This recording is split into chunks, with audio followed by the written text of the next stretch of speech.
Hi, everyone. Welcome back to the BNI Partners in Excellence show. My name is Andy, and today I have with me Will Schussel with LegalShield. Welcome, Will. Thank you. So I'm excited to have you here because, well, we've known each other for, wait, should I say how many years it is? Sure. It's been like 12 years now? Yeah, it's been 12 years, I think, going on 13. And that is quite a long time for a lot of people in BNI, although BNI also is specific in this, or unique in a specific way because you start seeing a lot more people staying around for a lot longer nowadays, don't you? Yeah. So let's kind of start there. I mean, I want to talk about what LegalShield is. Let's talk about how you got to BNI. Let's talk about some of the things that are, working for you, but also some of the things that you're looking to get out of in the new year. Does that sound good? Yes. So first of all, who's Will? How'd you get here? How'd you get to LegalShield and all that? How did I get to LegalShield? I had lived overseas for 30 years and did union work while I was overseas. And when I got back to the States and moved to California, ran into a gentleman who was selling LegalShield.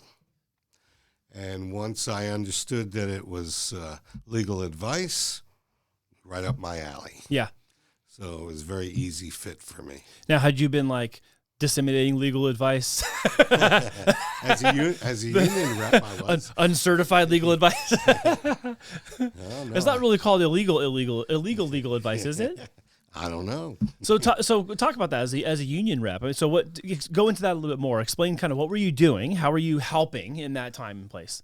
Okay. I lived in Japan at the time, Japan and Korea. And I moved my way up from building rep to speaking for 1,200 employees in Japan, Okinawa, Philippines, and Korea. And what industry was this? This was Department of Defense dependent school system. Got it. And my union representation was mostly with the National Education Association. Wow. And I know you have an extensive history with education. I think you said 36 years. That's I think that's older than some of our members, all you young bucks in the room. His experience is older than you are.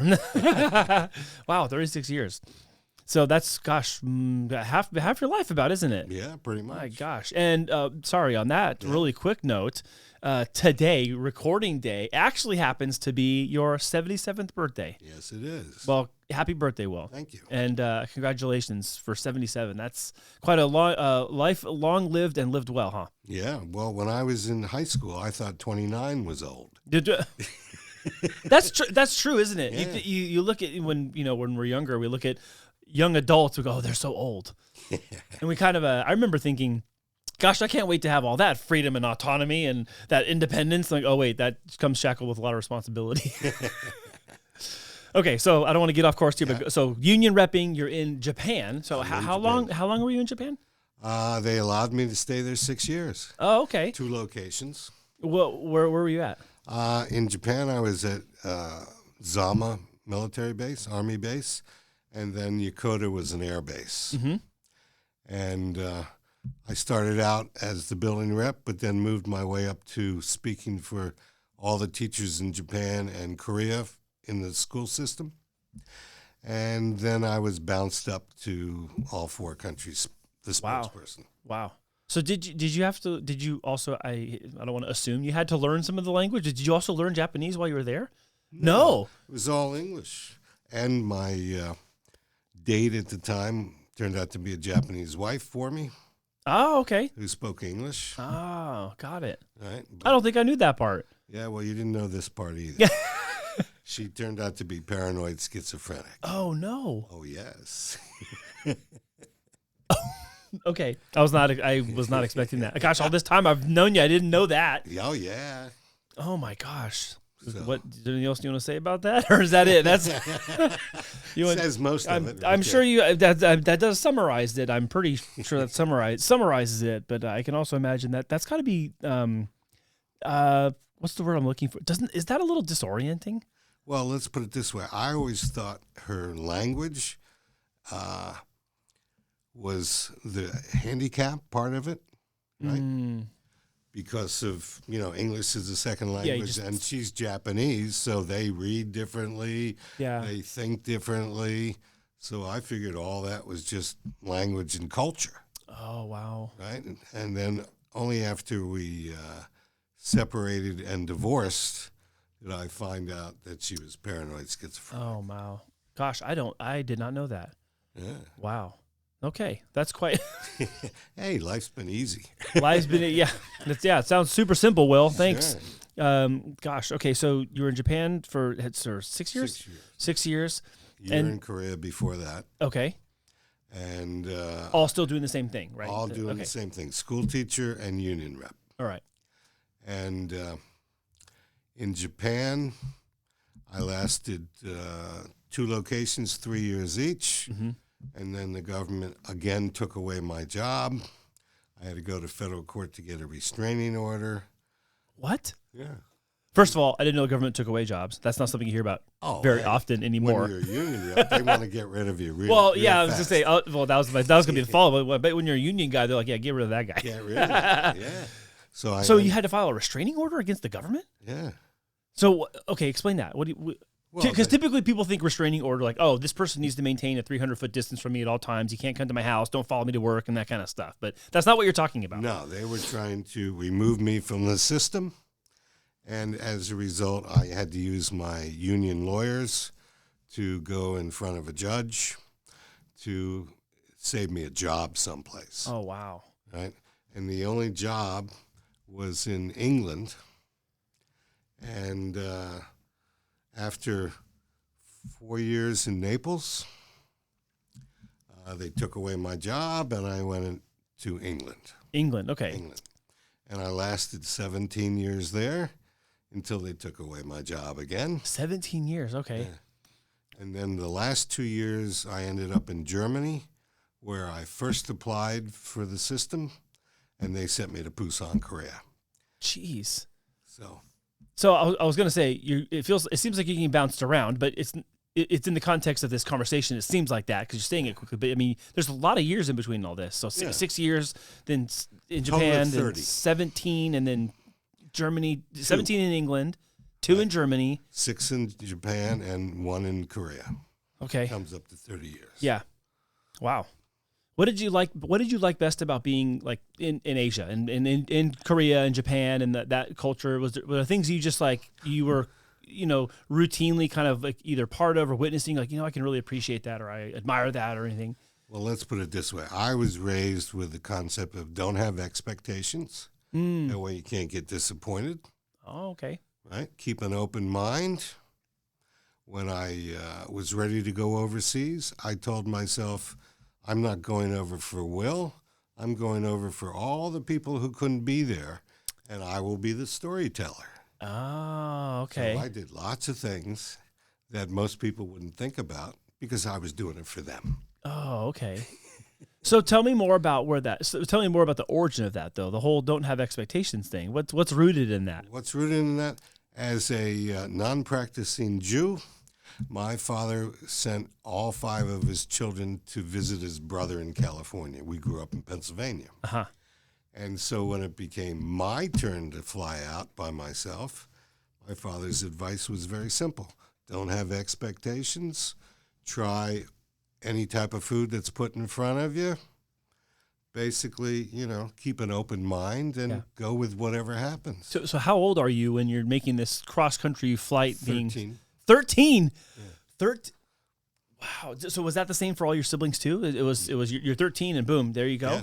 So who were you sent to? Who received you on this side? My father's younger brother. Okay. Okay. So he was living out in California. Got it. So we did a road trip just like my other siblings did from San Francisco down to San Diego and hit the different spots along the way. Yeah. Wow. Okay. I'm going to come back to that. That's it. I'm fascinated about that on the personal side. I want to stay on the track to some business because I have some business questions I want to ask you. Sure. So let's jump to the point at when you pivoted away from doing the education industry, the union work. You did 36 years of that. And then there's you had owned other businesses before. I mean, you've talked to me about this in other meetings that we've had. I want to say you had like a motorcycle business at one point, or in Thailand. or a moped, and then motorcycle. Okay, you've owned grocery stores. Yeah, owned grocery stores. So let's talk about all that stuff. Owned the tofu business. Wait, you had a tofu business? Yeah, like you were Manufacturing tofu? Tofu in Minnesota, yeah. In Minnesota? Yeah. What? Okay, again, I didn't know that either. Sure. What I want to know what started that. I was living in How'd Japan. you get a tofu? And we're talking about roughly 1980. Mm-hmm. And the one guy that I knew in Japan, he wanted to start a tofu business. And he had connections in Minnesota. So he came to me for money. And I invested. And he rented a very big unit. But his equipment was very small and manual instead of automated. Oh. So we lost a lot of money from the manual side. And it turns out the packaging consultant that we hired to hold the tofu, they screwed us over left and right. Oh, no. So the good side was my father's friend connected us with a New York advertising agency. Mm-hmm. And so we became Oh So New Tofu. Oh So New Tofu. That's a catchy name. Yeah. I mean, that was, Madison Avenue giving us this stuff for just over $100 a name. Wow. Right? So we had all these nice names, and we had labels made up, and we had the plastic container and the cellophane. And within a week of packaging this stuff, the labels got moisture on them, and they rolled. Oh, no. The cellophane didn't have the proper glue, so that came off.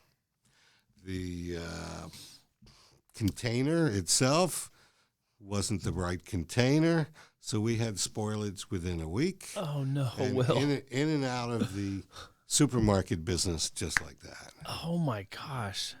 I mean, I guess that it's a microcosm of how easily things can go sideways for a distributor, right? Not a distributor, but a manufacturer. A manufacturer, yeah, who then is relying on distribution to get to the shelves. That's crazy.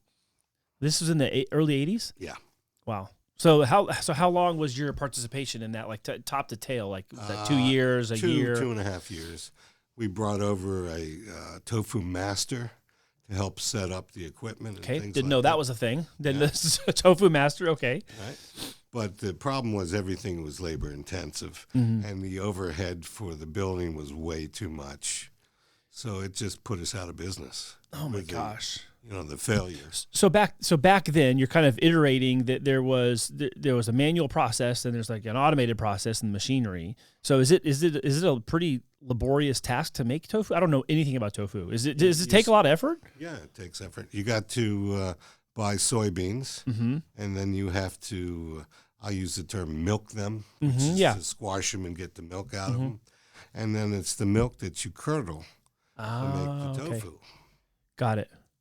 So I'm just wondering how much of that has changed over the last 45 years or so. Maybe some, maybe none. The packaging changed quite a bit. Yep. And they went into like small milk cartons that you get in school. Mm-hmm. They started packaging the tofu in packages about that size or a little bigger. Oh, I see. Right. And it lasted for at least 6 months in that type of container. Oh, wow. But we didn't have enough money to switch over. Sure. I understand. Yeah. Wow. And back then, I invested close to $30,000. Yeah. Wow. Back in the early 80s? Yeah. Ooh, that's big. I mean, that's big money comparatively. Back then, yeah. Yeah.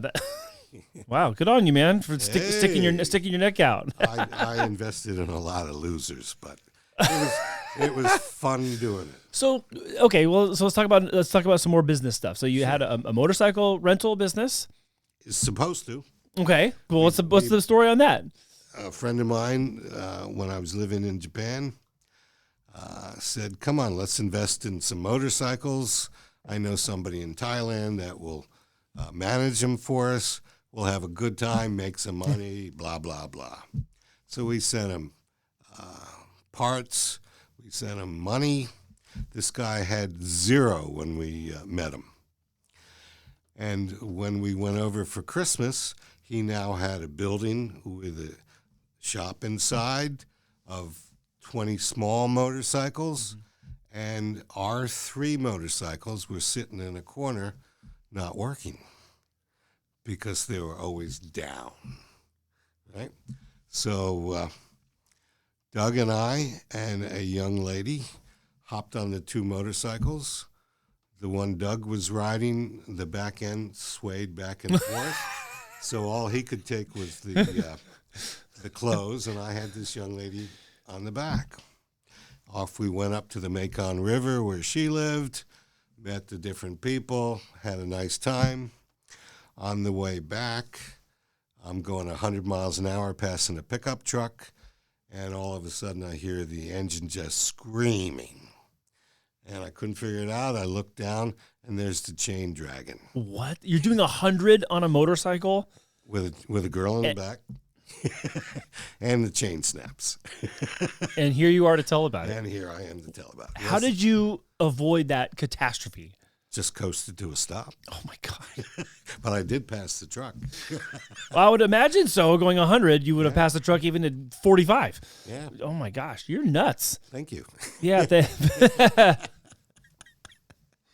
Happy birthday, Will. Yeah. Is that the last time you gone? That's not the last time you gone 100. I know that. You probably went 100 this morning on the way down the 5, didn't you? No, actually, it was a little slower because couldn't see as well. Okay. I feel like that's a whole different story. Yeah. Yeah.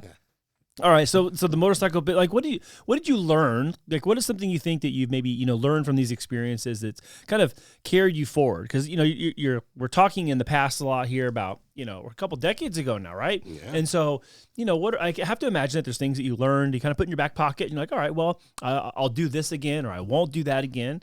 What are some of those things that maybe you carried with you along the way, coming from those failures, if you will? Again, Dad's advice was, it's only money. Your health is more important, right?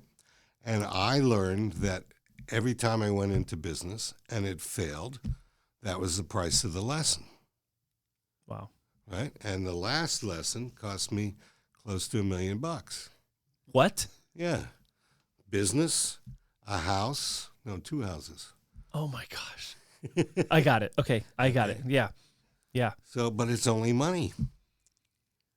Right?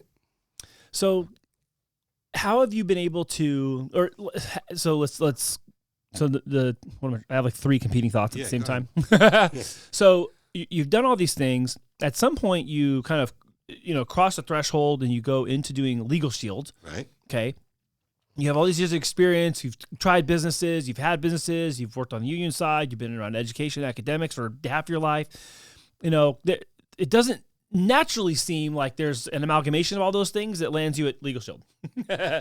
But I know that all these things can contribute towards the things you are able to share with people, and the wisdom and knowledge of being able to tell the stories from a firsthand account also lends a lot of credibility, also creates a lot of foundation of value for helping people understand what you're trying to convey. So let's talk about what brought you to LegalShield and why it's so important to you right now. I was asked to attend a landmark education forum, and the person who was sitting in front of me turned out to be a LegalShield salesperson. Mm-hmm. And once I found out what LegalShield did, I saw the value of it. Mm-hmm. And besides the value, I figured I had the background knowledge that it should work together. What I didn't realize was there's no advertising in this company.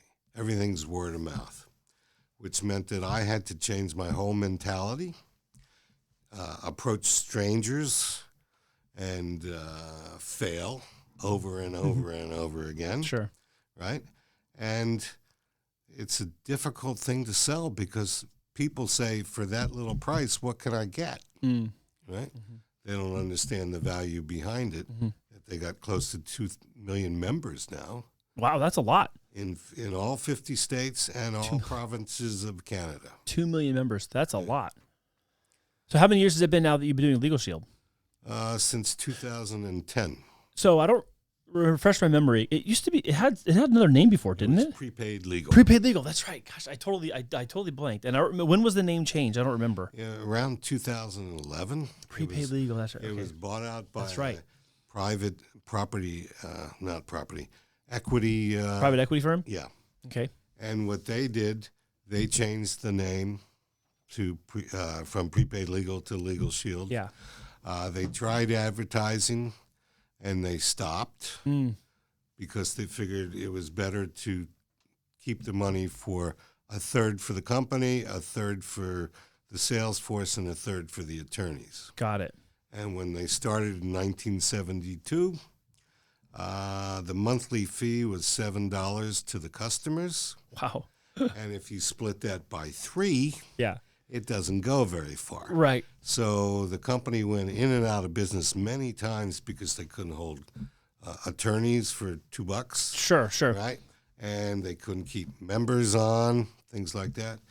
And now it is 2024, and they're charging $29.95. Oh, wow. So from $7, it hasn't gone up. That hasn't changed. I mean, yeah, proportionately, that actually hasn't increased that much over a 52-year time frame. Yeah. That's not it's a nominal increase for such a long duration of time. Right. And the biggest problem is that if you can convince somebody that it's going to benefit them, they might sign up, and they might not. But if they do sign up, the hardest thing is to get them to make the very first phone call to the attorneys. Really? To break the habit.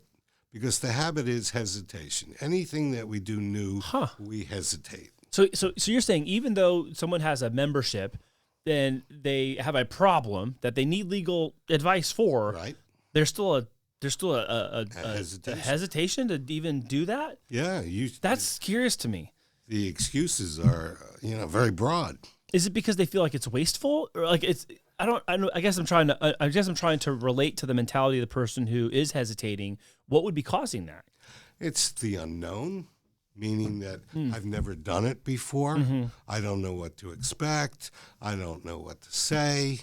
I don't know if I need to get 5 different things to talk about or just one thing at a time. Okay. All right. Yeah. Okay. That makes it. I get that. I guess maybe I don't start at that place. That's why to me, I'm like, wait, why would they do that? If you're already paying for something, redeem it. use that's kind of sounds like that's what your stance is, hey, you've earned this or you've paid for it. Yeah. You should be redeeming it when you need help.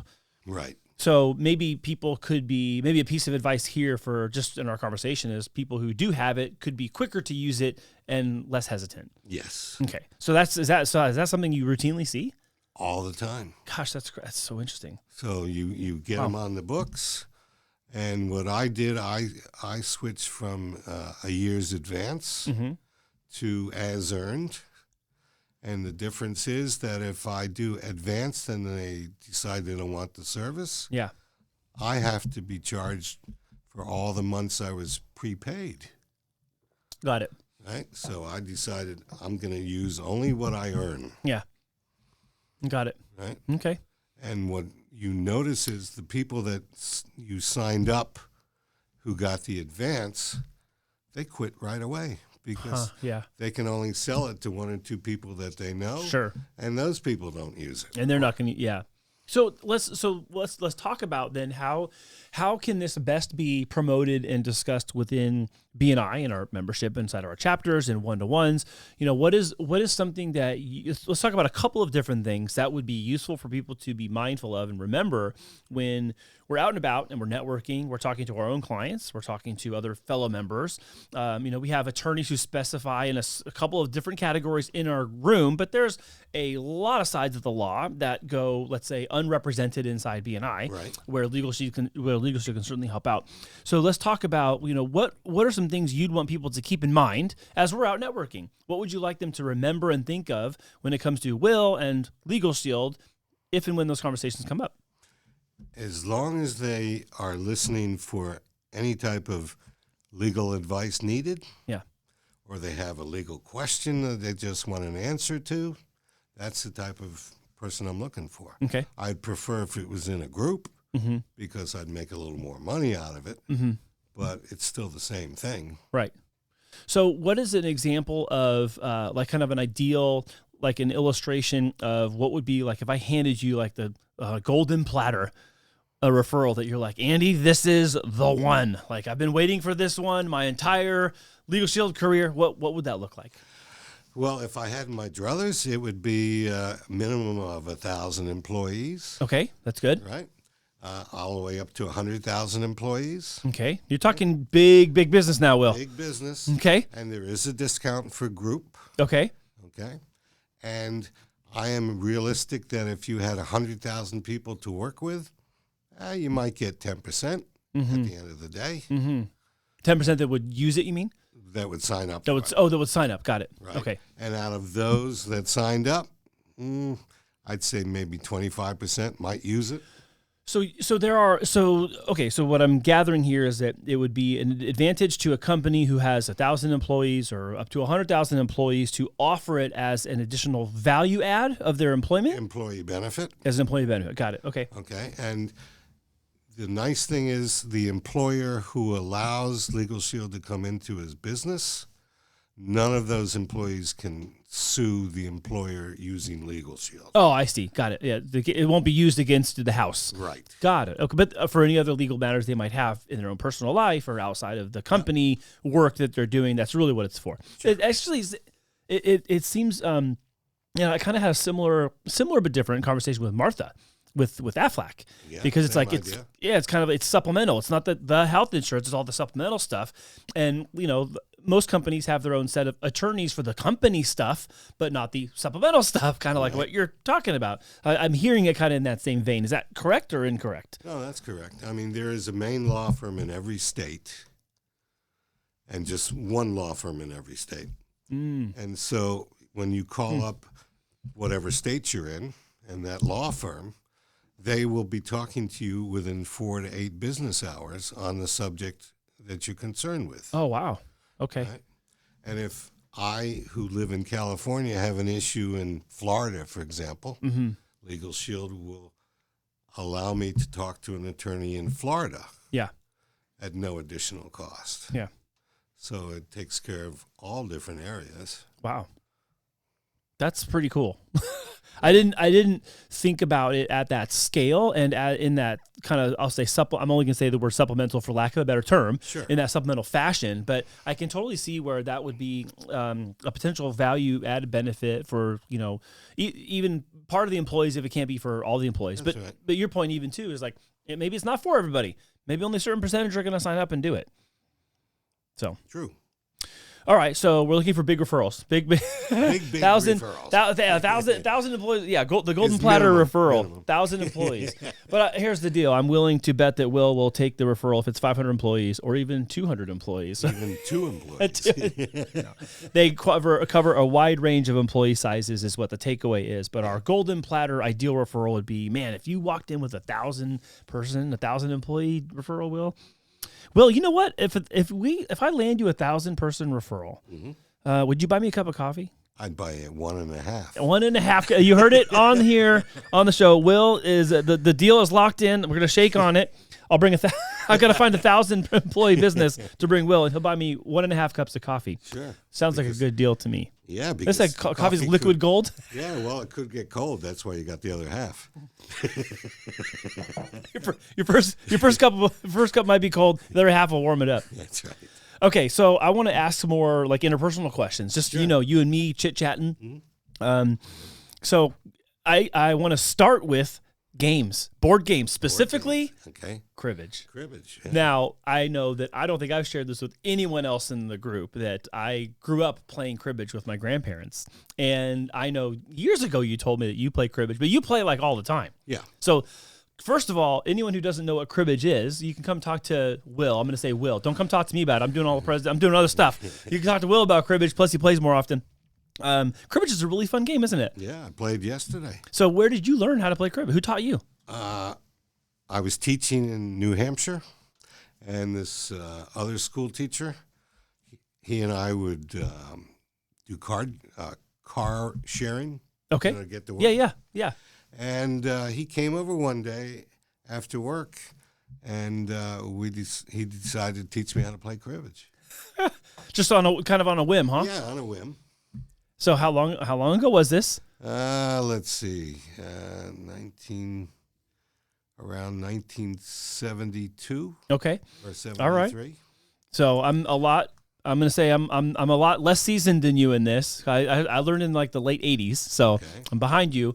But I loved playing cribbage with my grandparents, and my mom also played. So we'd take family vacation. We'd take our camping trailer, and we'd have Monopoly, and you have Scrabble, and you have Clue, and all that. But I loved playing cribbage because you can play with just two people. You could just sit, and you don't have to like really overthink about it. There's a little strategy to it when it comes to your cards and how you're counting and how you're going to peg out and all that. Right. But, you can socialize. It's a game where you can just hang out and you can have a game on or a movie on, and you can be playing cribbage and enjoying a meal or a drink or something and just enjoy your time. And it's a fun little game. Oh, yeah. I started playing here in California. What was it? 2012. Mm-hmm. And we were playing in a local bar. Mm-hmm. 3 other people showed up. And we played until one of the gentlemen died. Wait, what? What? Yeah, well, he got cancer, and he didn't make it. But then when he quit, or died. When he quit. he quit completely. What a framing. Yeah, when he quit, he couldn't take it anymore. Then one of the other people, they moved up to Oregon, mm-hmm. and another one moved up to Washington State. So it was me all by myself, and ran into another guy that I had played cribbage with. We went to the same local bar and sat down at the bar to talk, and the guy sitting between the two of us was a cribbage player. No way! Oh, yeah. That's so random. So he brought in 2 more people. Mm-hmm. So the 4 of us have been playing. So you play every week? Every Wednesday. Every Wednesday. So BNI every Wednesday in the morning, and so the first half of your day, and the second part of your day is 3 o'clock. Okay. You head on over to the bar and you start playing cribbage? Yeah. That's amazing. I'm gonna come play cribbage with you someday. Okay. Yeah. Anyone who else wants to come? Because anyone else who's interested, can they come too? Are they invited? Sure. It's Guava Beach Bar and Grill on Mission Boulevard, in Mission. Mission Beach. Mission Beach. Yeah.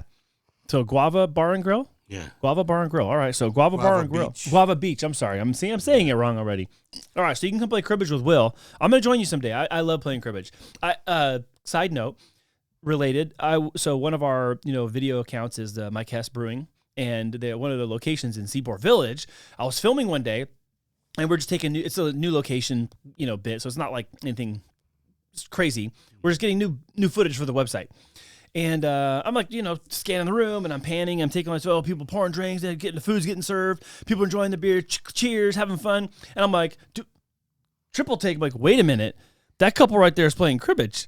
And there was a younger couple. They were on vacation in San Diego, and they're like, oh yeah, we just heard about this place in the hotel we were staying at. So we brought our cribbage board, and they just plopped their cribbage board on the table, had their city street tacos and a beer, and overlooking the harbor. And I was like, I said, so when did you learn how to play cribbage? Oh, our grandparents taught us. And so they were sitting there playing a game. Not playing a game, playing a couple hands. So I like it. It's a fun game. You play any other games? Anything else that you're like you enjoy? As far as the games, no. No, just cribbage is it. Cribbage is it.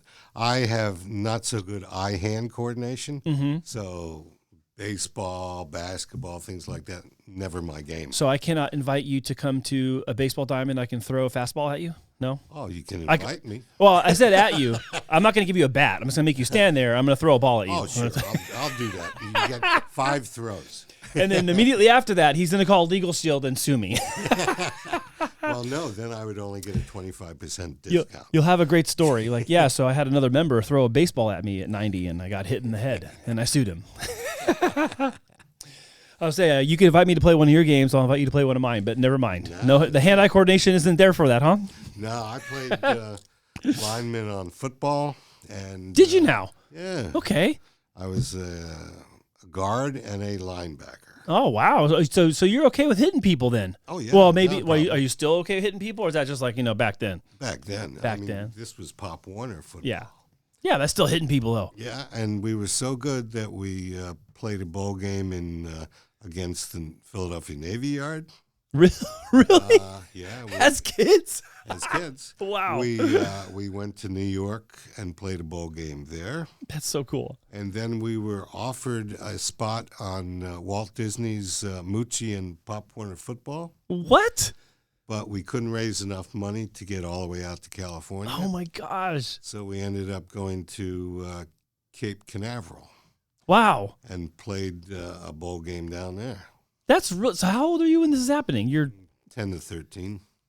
Yeah, youth football. Yeah, Pop Warner. That's amazing. That's pretty cool. Yeah, and it got us on the Chief Halftime show. Oh my God!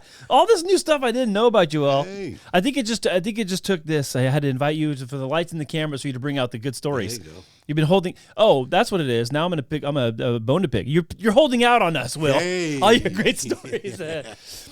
Well, that's really cool. Well, I mean, what are you're talking about Pop Warner and playing football, and I'm saying hitting people, but I guess it's just I like hitting people.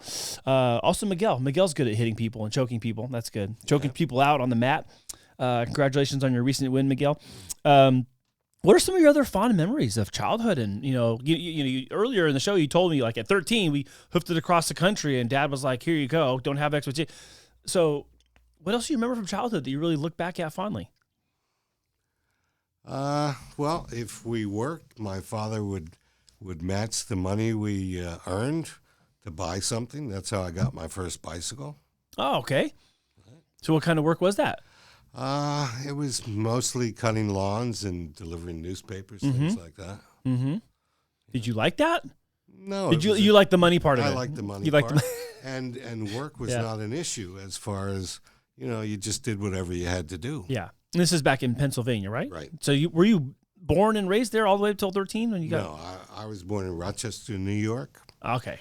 And my parents moved us around a few times, and we ended up being the fourth family in the first housing development in King of Prussia, Pennsylvania, outside of Philadelphia. Mm-hmm. And they rented that house, had their fifth child there, and then moved to the next housing development where we all were raised, where both my parents ended up dying in that house. Oh, wow. So it had a lot of different things. Oh, my gosh. So how many total are there? You said their 5. fifth child. There's 5. What number are you in the order? I'm number 3. You're number 3, right in the middle. Right in the middle. That explains everything. 2 older brothers, 2 younger sisters. 2 older brothers, 2 younger sisters. Do you like being the middle kid? I had no choice. Well, I know you didn't have any choice. Come on, man. But did you? That can be a hard spot, man. You got the responsibility of being an older brother on one side, and then you're like the young one getting picked out of the other. Right. I got a middle kid, so let's put it this way: being the middle child, you're supposed to be a wanderer and traveler and blah blah blah, and that fit me to a T. Yeah. Ended up being exactly what it was going to be, huh? Yeah. And I just accepted it and moved on. Yeah. So outside of networking with us and doing LegalShield, you're playing cribbage with a couple friends there on Wednesdays. What else does Will spend his time doing throughout the week? Throughout the week, unfortunately, I watch a lot of TV. You do? What do you watch these days? Let's see, Murdoch Mysteries, and a couple other different mysteries that I can't think of the names. Yeah. News. Mm-hmm. My news is liberal news. Okay. Because I was raised as a Democrat. Mm-hmm. My mother was a Democratic committee woman in a Republican town. Interesting. I didn't know that either. And she always got her precinct to go Democrat. Wow. So, influential woman. Influential. 4'11". And she was not afraid to deal with the county supervisors, kick their ass. Yeah. Take them to task, huh? Yeah, when the, what should I say? The people came around with petitions to keep the blacks out of the neighborhood. My parents told them to hit the road. Yeah. So it was a good learning experience for me. Right? Mm-hmm. And what else I was going to say? All I know is that I don't mind helping people. Yeah. right? Yeah. And my parents were the same. Yeah. My father was a reader, so there were always books around. Mm-hmm. The only TV he watched was public TV. Mm-hmm. He wasn't into sports or anything else. You know? Yeah.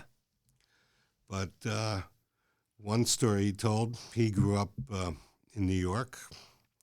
Both parents born 1919, so you know it wasn't a good time. Right. But as a kid, he caught a fly and made himself a miniature glider out of balsa wood and glued the fly to the front of it, let it go inside a building, and watch the fly take this thing all around.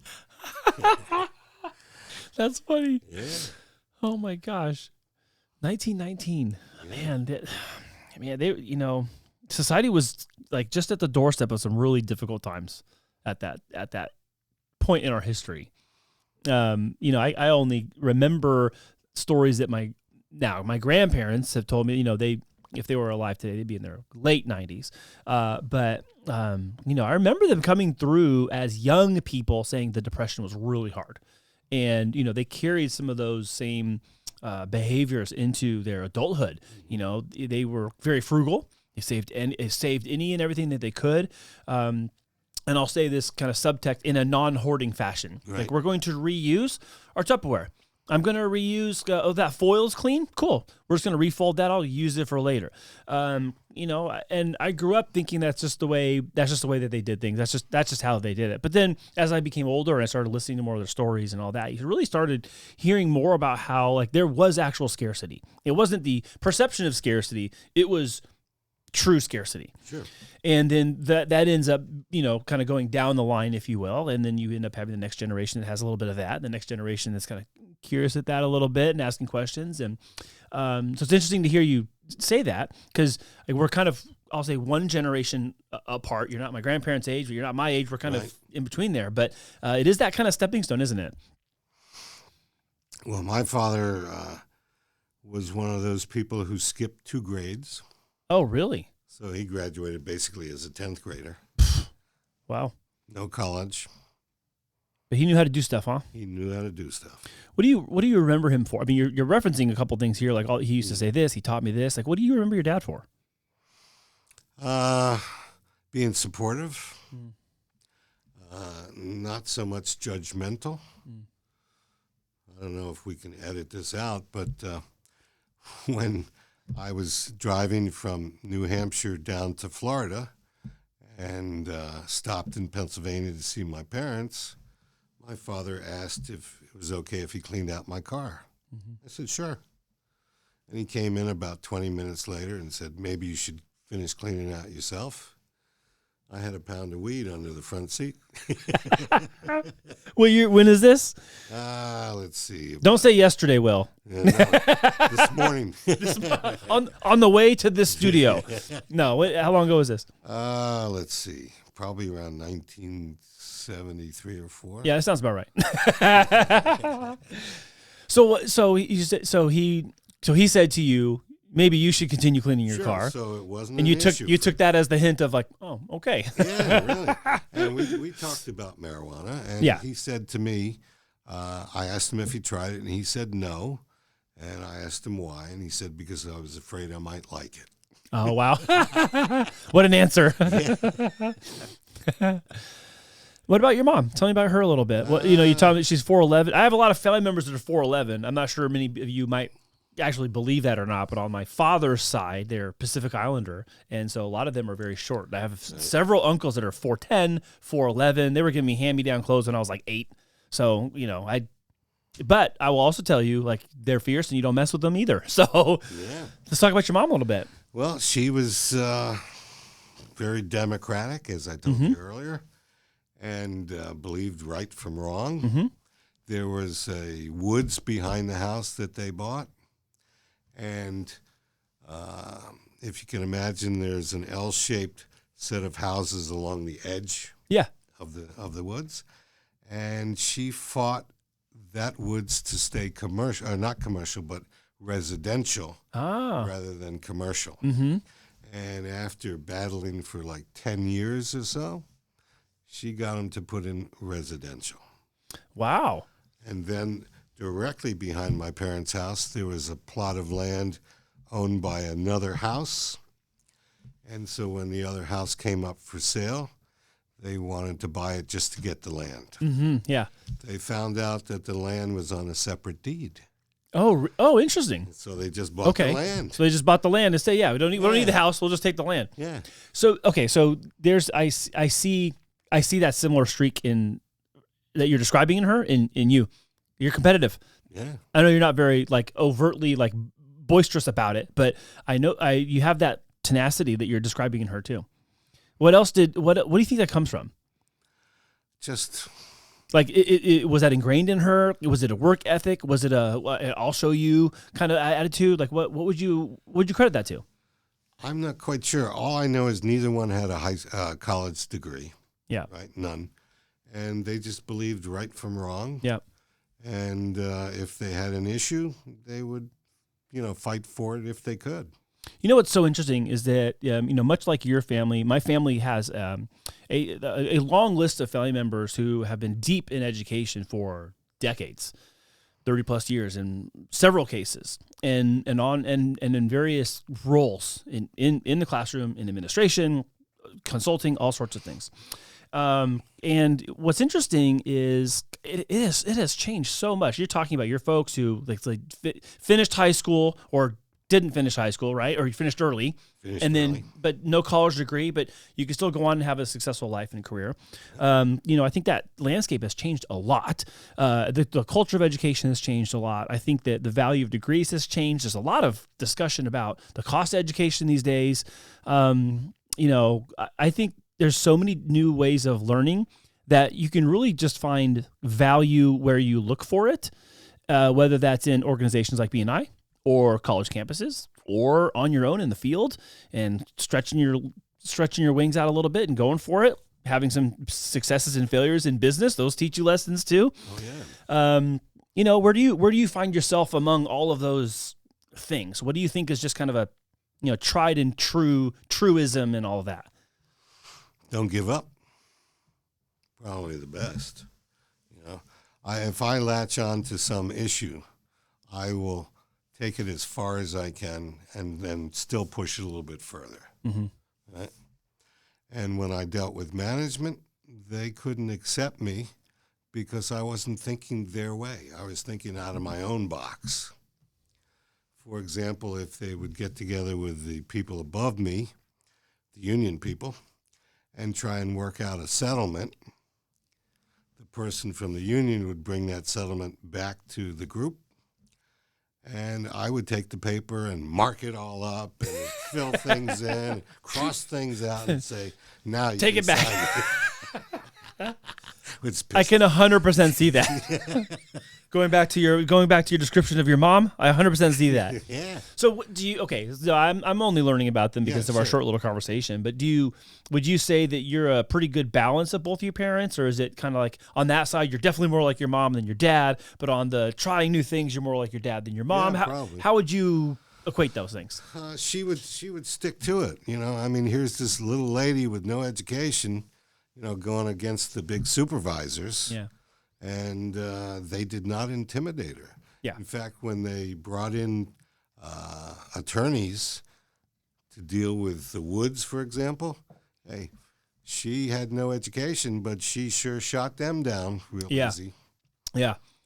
I mean, you remember the movie Erin Brockovich? Yeah. You're talking about her, and my mind keeps going, oh, remember that movie? Remember that movie? It's like seems like there's some similarities in that. At least in the way that the story is portrayed. I don't know all the details, of course, of the real story, but it sounds like she has that same tenacity and grit, as they say. Grit. You just went, oh yeah. Yeah, oh yeah. So what is something that as we're, I'm saying nowadays, like I'm in the second half. I'm in the second half of my life these days, and I'm looking at what I want that to look like. Like, what would you say is something that is just really important for you to want to communicate to people?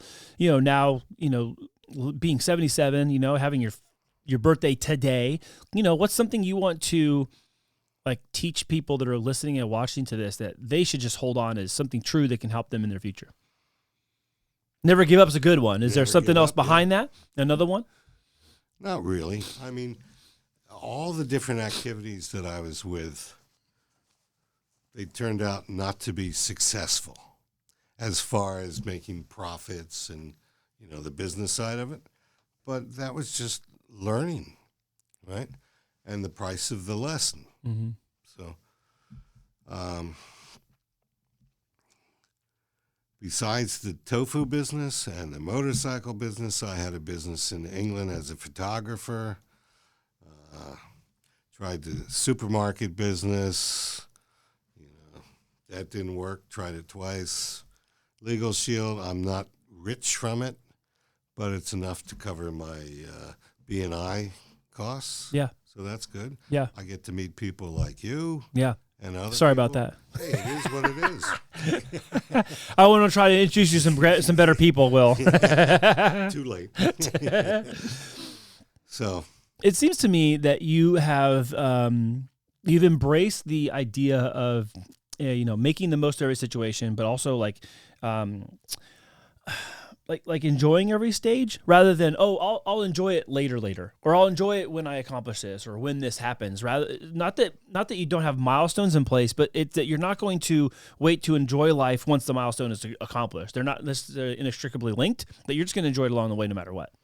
As long as you keep an open mind and you flow with the situation, you shouldn't be depressed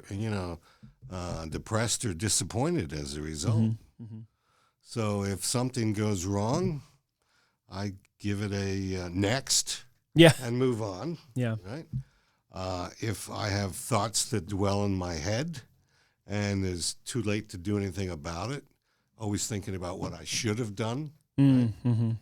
I learned that if you give those thoughts no time, they're going to haunt the hell out of you. Oh, wow. Yeah. Right? But if you give it time, then you stand a chance. Mm-hmm. So I figured 1 second wasn't enough time, but 3 seconds was. Oh, wow. Okay? Yeah. So I call it the 3-second rule. So when I'm aware that I'm dwelling on something, I know it's been more than 3 seconds. So I can honestly say, hey, I've already given you time. Next. I know it's coming back, but it comes back less and less and less as long as I'm aware. Yeah. If I'm not aware, it's going to be there forever. That's solid. I like that. That's a great point. I'm glad that you shared. I'm glad you shared that. I'm glad you shared it that way.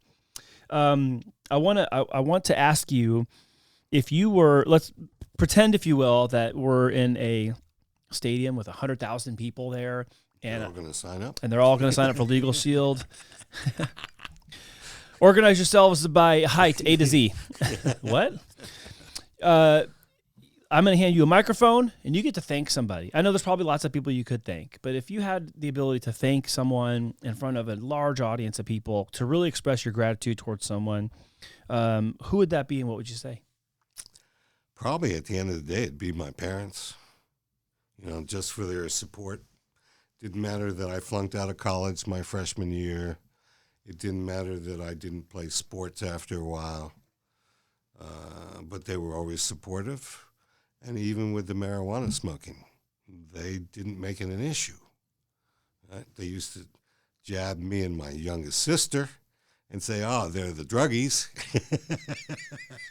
But, hey, we all succeeded. All 5 children got college degrees. You got one with a PhD, master's for the second brother. I have a master's. The first sister, she jumped from being a school teacher to being a principal. And she ended up meeting, Michelle Obama. Oh, wow. Came to her school twice, and she went to the White House once. That's cool. Yeah. So what would you... So is everyone still with you, by the way? No, the youngest passed away. Okay, you didn't mention her, so okay. Yeah. I didn't know. So she recently passed? Yeah. Oh, okay. She had cancer. Didn't know about it. Went for a regular exam. Doctor touched the ribs on the side. It hurt. Next thing she knew, she was, being given all these different things. She ended up dying within about 2 months. So that was good. It was quick. she went, instead of chemo, she went for X-ray treatment. Mm-hmm. And the amount of X-rays they put into her after 3 days, she was dead the 4th day. Ooh. Oh no, but it was good. She knew. Yeah, she was I know. die. I get it. I'm just, yeah. So death was not an issue. Yeah. You know what I mean? Yeah, I get it. And we were told, hey, when you're dead, you're dead. Yeah. Don't worry about it. Yeah. Right?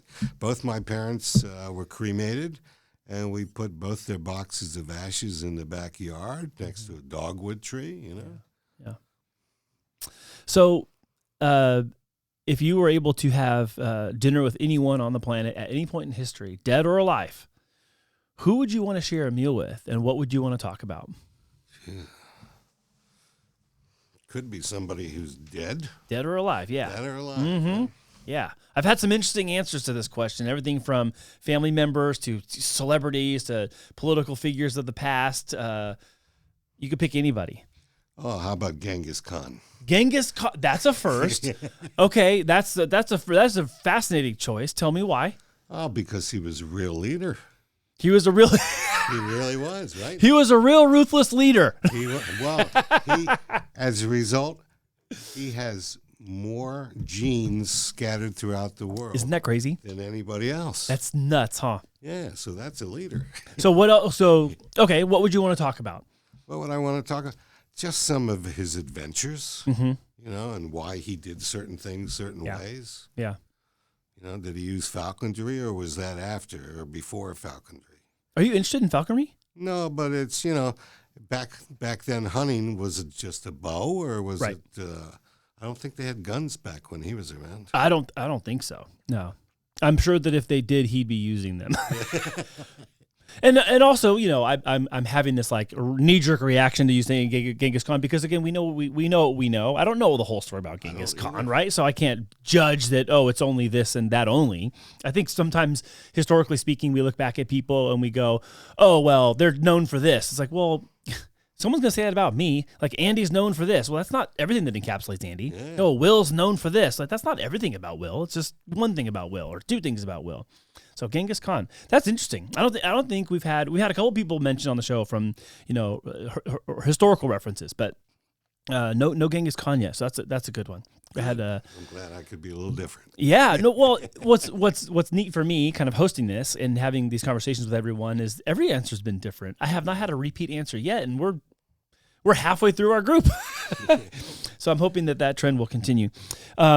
You know, what is something in the new year, you know, 2025, like what is something that you're really looking forward to this year, either personally or professionally? Looking for some referrals. Yeah. Yeah, that's what I'm looking for. Yeah, we're looking forward to. Is there something you're? Same answer, Andy. Referrals. Are you going anywhere this coming year? Are you No, any plans to?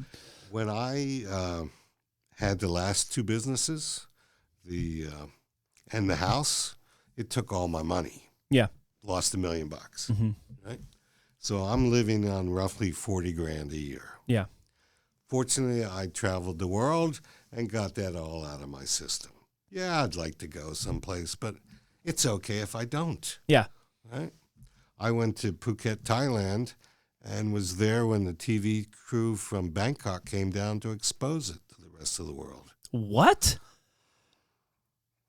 Yeah. No way. Oh, yeah. Like you were like physically right there. Yeah. Okay, to talk about, I want to hear about it now. Hey, well, you can't just say that and then sit there and stare at me like, what's he going to say now? Tell the story. That's well, we went there, and again, you might want to edit this out. We went down there from Bangkok, 18-hour bus ride, all the way down to Phuket. A friend and his wife and myself. We took a vehicle over the sand dunes to the beach. At the beach, beautiful horseshoe-shaped beach. And where we landed, there was a thatched restaurant with a couple of thatched huts for a few bucks a night. And then about a half a mile away, there was another thatched restaurant. And that was it. That was it. And, they sold fresh magic mushroom omelets for 50 cents. Magic mushroom omelets. Yeah. Wink, wink. So I had to try it twice. Yeah. Well, they were 50 cents. So Yeah, they're only 50 they were 50 cents. I had $1. Okay. So as a result of trying that and everything else, and then the day we were ready to leave, the TV crew came down. In between, there were people walking around with submachine guns trying to bust the hippies. Hey, it's just That's having a good time. wild. You struggled. I was having a good time. No, but explain. Some people don't know what was going on. So tell the story. So they came down with the machine guns. They were taking it over. Well, they were just trying to bust the hippies. That's all they were trying to do. And so I didn't smoke in front of them, so I was safe. Yeah, you're right. Like, I'm good. Oh, you guys need me to get on that bus? I'm sure it's going somewhere I want to be.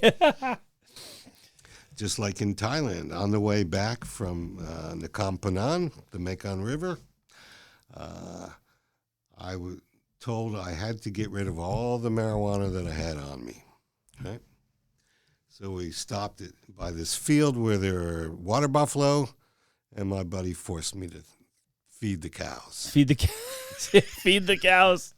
So I don't know what kind of buzz they got. Oh my gosh, that's funny. Can you imagine that horse? That horse had to be way more hungry after that. Well, it was a cow, but Or I said horse, huh? Yeah. You know what? You know what that is? That's my subconscious really wanting a horse real bad. is that what it is? Yeah. I was making a joke back during the Christmas season. I was like, doesn't Amazon, they deliver horses, right? I could just get one shipped to my house. That's what I need. Yeah. It didn't happen, but that would have been cool. Yeah, so you fed a cow a bunch of grass, huh? Yeah. Yeah, and then that cow was, I'm sure, had the Very munchies happy. for a lot more grass. Oh, yeah. Like, and then I gave the cow a bunch of Doritos. Wait, no, the cows don't eat They like Doritos. Well, geez, I mean, I was going to say one thing, back in that day, something that would get you looked at with side eyes nowadays makes you a real popular guy, I'm sure. Well, I did have this one experience. Came to California to visit a friend, same guy I went to Thailand with, and I had to get a flight back from San Francisco area to Japan in 2 weeks. Yeah. And so he said, I'll bet you $100 you can't ride a bicycle from San Diego to San Francisco. So I had to go out and buy a bicycle. I had to buy the gear for the bicycle, pack and all this other Yeah, stuff. from San Diego to San Francisco? Yeah. That's like 500 and something miles. Yeah, and it's uphill and against the wind. What are you doing? I was doing it for $100. Well, okay, what year was this? $100? Yeah, back 1980. in 1980. Okay, well, yeah, $100 went a long way. Gas Yeah. was 10 cents or Yeah, but 20 cents, the whatever. bicycle cost me $300 just for the Wait, bicycle. what? You bought a $300? You bought a $300 bicycle Sure. on a $100 bet? $100 bet plus the equipment. Oh, well, you are way more entertained than I give you credit for. And I made it. So you did it. I did it. 10 days of pedaling, 11 days total. Wow. How did you feel doing that? That's a tough. I think that's a tough feat. Is it easier than you? Okay. No, All right. because you're going against the wind the whole way. Yeah. And because of the glaciers, when they came from north to south, it was gentler from north to south than it was from south to north. So you had the steep roads. Wait, glaciers in San Francisco? What are you talking about? We're talking about the Ice Age. Oh, okay. I'm like, are you talking about your bike trip? Yeah. I see what you're saying, but you're saying the topography Right. as carved out because of the. Okay, I'm sorry, I was missing that it's connection okay. point there. It was me. And I met a guy who was coming from Dallas, Texas by bicycle. From Dallas? Yeah, he was going past to where I was going. Oh my gosh. So basically, he dragged me 50 miles a day. Oh wow. That's again another thing I've never heard. Someone cycling, from San Diego to San Francisco, or at least cycling 500 plus miles Most people on a go from $100 bet. north to south, because you got that wind at your back. You're not working as hard. Yeah. Well, I'm not interested in doing either leg of that trip. I'll be very honest. I'm not interested in either side of that trip. That's way too much biking for me, for good old Andy. It was camping out in public parks. Yeah. Places like that. and you got to see a lot. Yeah. I'm sure it was scenic, and again, you have a great story. You probably have way more stories than I have. Well, no, time in this format, but we'll probably have to tell some more of those stories at another time, because now that you've been here, I think I can probably invite you back again. Was that a yes, no, maybe? Yeah. Sure. Yeah, you'd be interested in that? Okay. Sure. Yeah. Well, I'm sure, again, with all this world experience and traveling you have, I am pretty sure you have a lot more interesting stories to share with all of us. So, well, there are a few still. There's still a few left, and still some more stories to be made, right? Yeah. All right. Well, we're going to make some more new memories this year together, okay, Will? I'm going to work on trying to get that golden plate, silver platter, gold platter, 1,000-person referral. If anyone else wants to help me with that, I could probably use a little help with that. I don't have that one in my back pocket, but maybe together we could find that one for Will. I want to thank you so much for coming to the show, Will. If you're interested in networking with Will and myself and the rest of the BNI Partners in Excellence, we meet every Wednesday down at the Chula Vista Golf Course in Bonita. That's right, the Chula Vista Golf Course in Bonita. That's 4475 Bonita Road. Open networking starts at 6:45. The meeting starts at 7. Thank you so much for watching the show. Remember to like this video and forward to a friend if you found anything we talked about interesting today. And visit the link in the description box below to register yourself and your company for an upcoming visit at one of our BNI Partners in Excellence meetings. Thank you so much, Will, for being on the show today. Thank you all for watching, and we'll see you again with another great guest next week.